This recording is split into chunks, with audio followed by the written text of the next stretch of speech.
kung ako lang yung nanay mo, hindi kita pababayaan.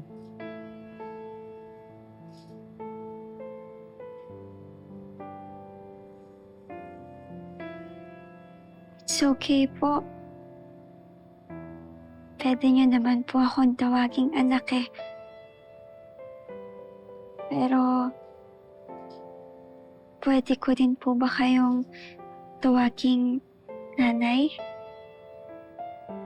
Kaya lang, magagalit yung mami mo eh. Huwag po kayong mag-alala. Hindi ko naman po ipapaalam sa kanya eh. Sa totoo lang po kasi, sa inyo ko lang po ulit naramdaman yung may nag-aalaga po sa akin. Kaya po, ang sarap po sa pakiramdam. Gusto ko pong maging nanay ko po kayo.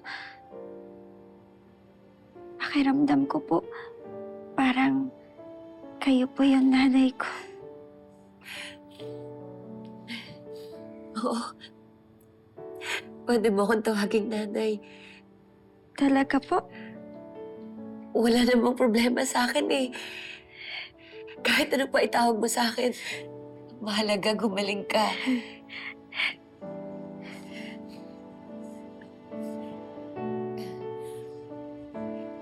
Salamat po. Day Eva. Itinago para di mahirapan.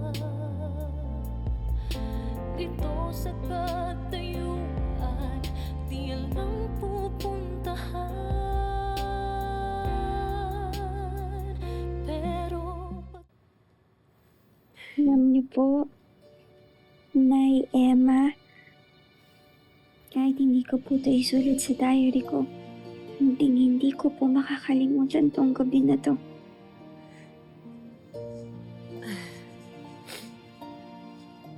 Ako rin. Baka nga pag-uwi ko, hindi pa ako makatulog eh. Sa kakaisip sa'yo. Nawala ang baby ko na hindi ko malang naiparamdam sa kanya yung pag-aaruga at pagmamahal ko. Pero alam mo, maniwala ka sa hindi. Nawawala na yung pangungulila ko sa anak ko. Dahil napupunan mo. Hindi mo lang alam kung gaano mo ako napapasaya, Muki. Anak, salamat.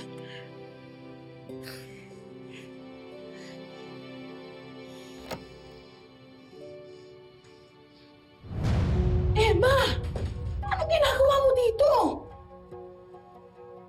Sino may sabi sa'yo pwede ka umakyat dito kahit hindi oras ng trabaho, ha? Flor, magpapaliwanag ako, ha? Ma, Emma! Hindi mo ba alam kung anong pwede mangyari sa'yo kapag nahuli ka ni Ma'am Olive? Pati ako damay, lahat tayo malalagot. Umalis ka na! Umalis ka! Lumabas ka na! Ay, okay. Nay, please, huwag niyo po akong iwan. Ay na! Baka makita ko ng mami mo, Muki. Nay, please, ayoko po mag-isa ulit dito. Nay, please. Tama na yan. Ano ba? Okay. Lumabas ka na. Dadating na si Ma'am. Okay, tama na. Ano ba? Malalagot ako kayo. Nay! Sumusobra ka na eh! Labas!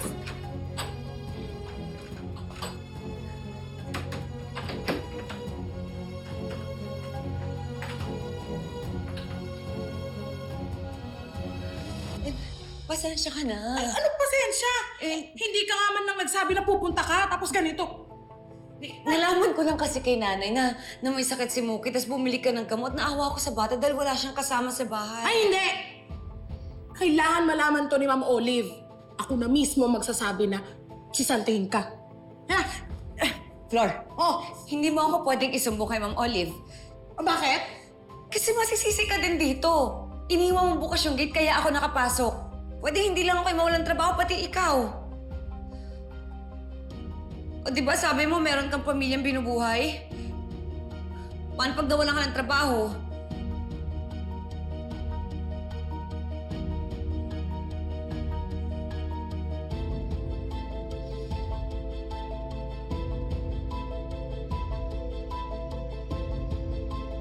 Si Emma yun ah. Ems! Ems! Ems! Dan! Ano ginagawa mo dito? dito yung ruta ko pa uwi eh. Ikaw, nag-overtime ka ba? Hindi. Ano ginagawa mo dito?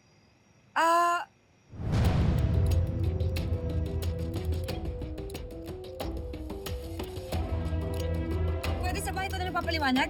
O, Sasa, halika na. Pasok na. Dahan-dahan lang.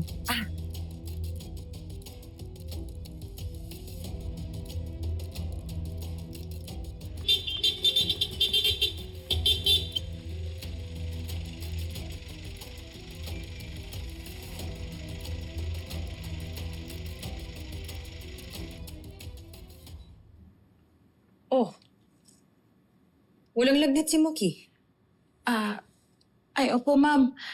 Napainom ko na po siya ng gamot. Bumili po ko kanina sa labas.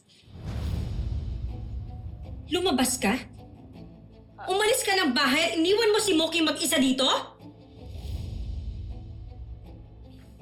Paano kung may ibang nakapasok dito at kinuha si Moki? Hindi mo ba naisip yun? Pasensya na po, ma'am. Di pwedeng wala sa akin si Moki.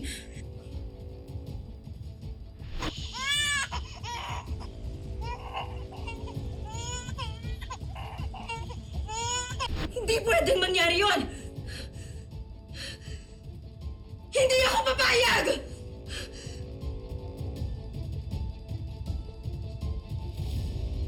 Hindi!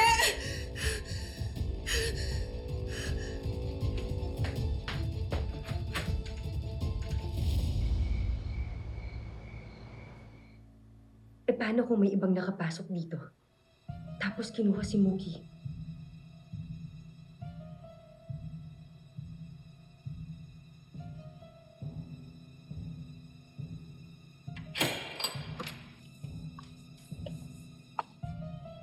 Mookie?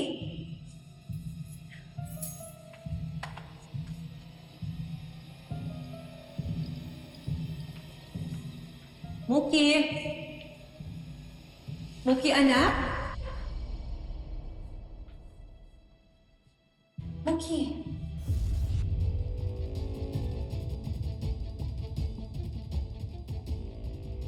Mookie? Anak ko po. Let go of me. Ayoko na sa'yo. Diba ang tagal mo na akong pinapahirapan? Kaya dapat sa'yo mag-isa. Dapat sa'yo iniiwanan.